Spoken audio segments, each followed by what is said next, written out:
कोई सुसाइड करने वाला पहले अपना गला काटता है, 85% गला काट दिया, फिर अपने ऊपर तवजान डालता है, फिर अपनी आंखें फोड़ता है, फिर अपने अंगों को अक्षित विक्षित करता है, और उसके बाद बाकायदा बहुत बढ़िया अंग्रेजी में सुसाइड लिखता है। क्या लिख के दिखा देगा ये नायब सैनी? लेकिन एक दो बुजुर्ग भी, सियाड़ा मानस भी आवे। हमारी प्रार्थना सिर्फ उनसे दो ही बात पूछने की है, वह घना लंबा चौड़ा काम को नहीं। मनीषा के साथ बुरा हुआ तो हम क्या करें? हमारी बहन थोड़ी ना थी, हमारा थोड़ी ना कोई रिश्ता लगता है। 79 साल इंडिपेंडेंस मिले, यानी कि भारत को आजाद हुए हो गए। आज तक भी मनीषा जैसे, निर्भया जैसे और उन लड़कियों या महिलाओं के आत्माओं को रियल लाइफ में कोई आजादी नहीं मिली, जिनकी बेरहमी से रेप या फिर हत्या कर दी गई। ये कितनी शर्म की बात है ना। तो वीडियो को आखिरी तक जरूर देखना एंड तुम्हें पता चलेगा कि कितना जरूरी है मनीषा को इंसाफ दिलाना। और ये जो मुद्दा है ना, तुम्हारी और मेरी बहन बेटियों के सेफ्टी का मुद्दा है। तो जिन लोगों को नहीं पता, ये मनीषा है और इसको इंसाफ दिलाने के लिए हमारा देश धरने पर है। प्रोटेस्ट चल रहे हैं, कैंडल मार्च निकली जा रही है, बट स्टिल ये कोई बड़ी न्यूज भी नहीं है। और इसी के लिए हमारे जैसे हजारों क्रिएटर्स को, लोगों को जागरूक करने के लिए वीडियोस बनाने पड़ते हैं, क्योंकि इस केस के सारे वीडियोस धीरे धीरे इंटरनेट से डिलीट कर दिए जा रहे हैं। एंड मैं आपको ये विश्वास दिलाऊंगी कि ये वीडियो कभी भी आउट ऑफ ब्लैक हो सकती है, क्योंकि इस केस के पीछे जो लोग हैं वो बहुत ही रेप्यूटेड एंड बड़े लोग हैं, और इस केस को बहुत दबाया जा रहा है और इसे कोई बड़ा मुद्दा नहीं बनने दे रहा। अब हमारे देश में आप लोगों ने सुना होगा save women, save girl child वगैरह। कई लोग इसका विरोध करते हैं कि सिर्फ गर्ल्स या वुमेन ही क्यों, और मेन को भी सेफ्टी मिलनी चाहिए।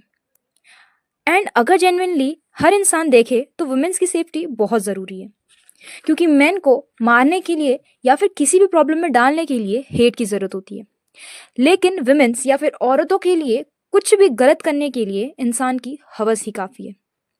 आज जिस केस की बात मैं कर रही हूँ, एटलीस्ट ये उतना बड़ा होना चाहिए कि भारत के हर एक लड़के, बुजुर्ग या फिर हर एक मेल के अंदर से आवाज आनी चाहिए कि वो हर लड़की को अपनी बहन की नजरों से देखे, ना कि हवस की नजरों से।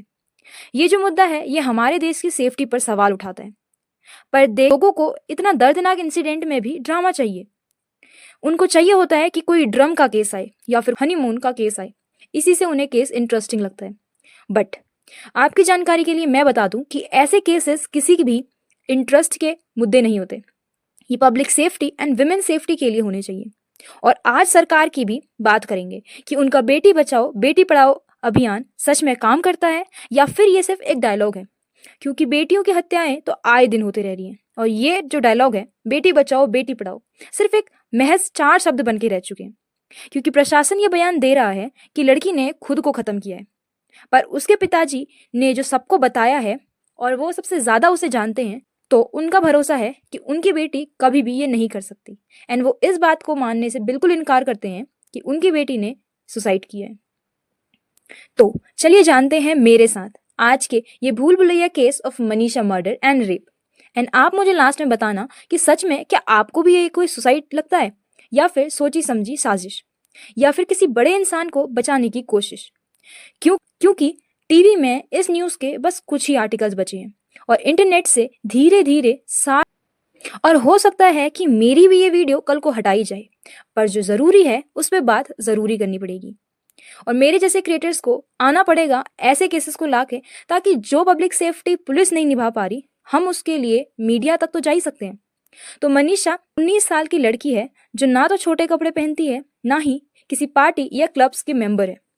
अब गौर करना कि मैं उसके कपड़ों की बात क्यों कर रही हूँ, क्योंकि आजकल हर एक बुरी नजर का रीजन होता है कि लड़की ने ही छोटे कपड़े पहने होंगे, या फिर वो कहीं पार्टी में गई होगी, या फिर उसका कैरेक्टर ही ऐसा होगा। सिंपल सी लड़की थी जो गरीब घर से आती थी, पापा मजदूर थे, तो उनको सपोर्ट करने के लिए वो स्कूल में पार्ट टाइम जॉब करती थी, यानी कि टीचिंग का।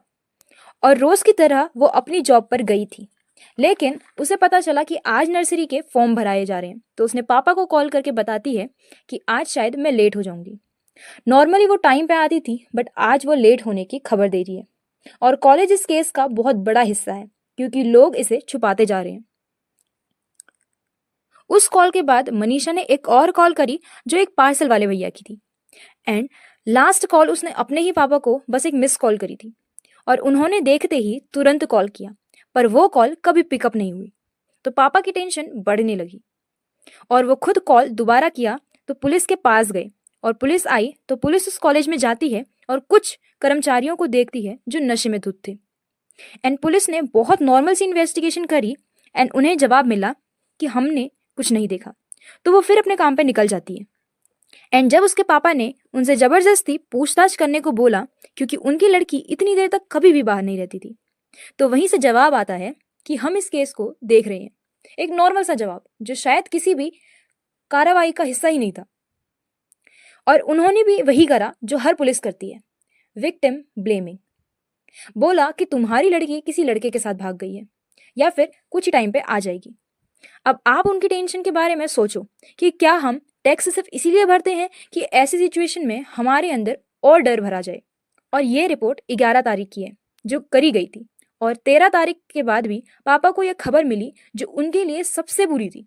और फिर उन्होंने देखा अपनी बेटी की डेड बॉडी, वो भी रेप हुई सिचुएशन में, जो अगर कोई कभी देख लेता तो उसकी रूह कांप जाती, चाहे आपका उससे कोई रिश्ता हो ना हो। फेस पे स्किन नहीं है जैसे तेजाब डाला हो और सांस लेने वाली नली गायब, जिससे खाना पेट में जाता है वो खाने की नली गायब है, किडनी नहीं है बॉडी में और शरीर से बच्चेदानी तक गायब है, यानी कि फेलोपियन ट्यूब मिसिंग थी।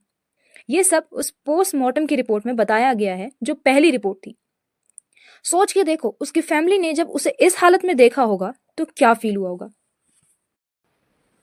और 19 तारीख तक भी इंसाफ के नाम पे जो पुलिस थे अलग अलग पोस्ट पे उनका ट्रांसफर किया गया है और सस्पेंड किया गया है और जो फाइनल रिपोर्ट आई है वो सबके नजरिए ही बदल दे रही है। और अचानक से मनीषा के पिता भी जो इंसाफ दिलाने में तुले थे वो वो इस चीज के लिए रेडी हो गए हैं कि उनकी बेटी का अंतिम संस्कार होगा, वो भी हिंदू रीति रिवाज से। क्यों? क्योंकि वो एक गरीब आदमी है और बड़े लोगों को जिद नहीं कर सकते अपनी बेटी को अधिकार दिलाने के लिए या फिर अपनी बेटी को इंसाफ का अधिकार दिलाने के लिए। ये कैसा जस्टिस है? इसमें सबसे बड़ी गलती तो उसके पिता की है जो इस भरम में थे कि पुलिस उन्हें इंसाफ देगी, लेकिन वो इसके अलावा कर भी क्या सकते थे क्योंकि वो एक गरीब घर से आते हैं जहां खुद इंसाफ करना इम्पॉसिबल है। दूसरी गलती हमारे आज के समाज की है जो ऐसे मुद्दों पर आवाज उठाने को भी तैयार नहीं होती, ये सोच के कि वो हमारी बेटी या बहन थोड़ी ना है, या फिर जब तक उनके घर में कोई केस नहीं बनता तो वो मुद्दा उठाए ही क्यों। एंड उन्हें सच में लगता है कि वो इस देश में सच में सेफ है, लेकिन जबकि ऐसा है ही नहीं। वो लड़की जो सलवार सूट में रोड में दिन दहाड़े गायब हुई, उसके लिए इंसाफ उठाने में लोगों को शर्म आ रही है। तुम खुद सोचो, क्या उस लड़की को इंसाफ की मांग नहीं करनी चाहिए या फिर उसके घर वालों को पुलिस के बोले हुए इशारों पे चलना चाहिए कि उसका अंतिम संस्कार किसी हिंदू रीति रिवाज से होगा, जबकि बेटी को इंसाफ के नाम पर बस झूठ मिला। तो बने रहें मेरे साथ ऐसी ही और इंटरेस्टिंग वीडियोस के लिए।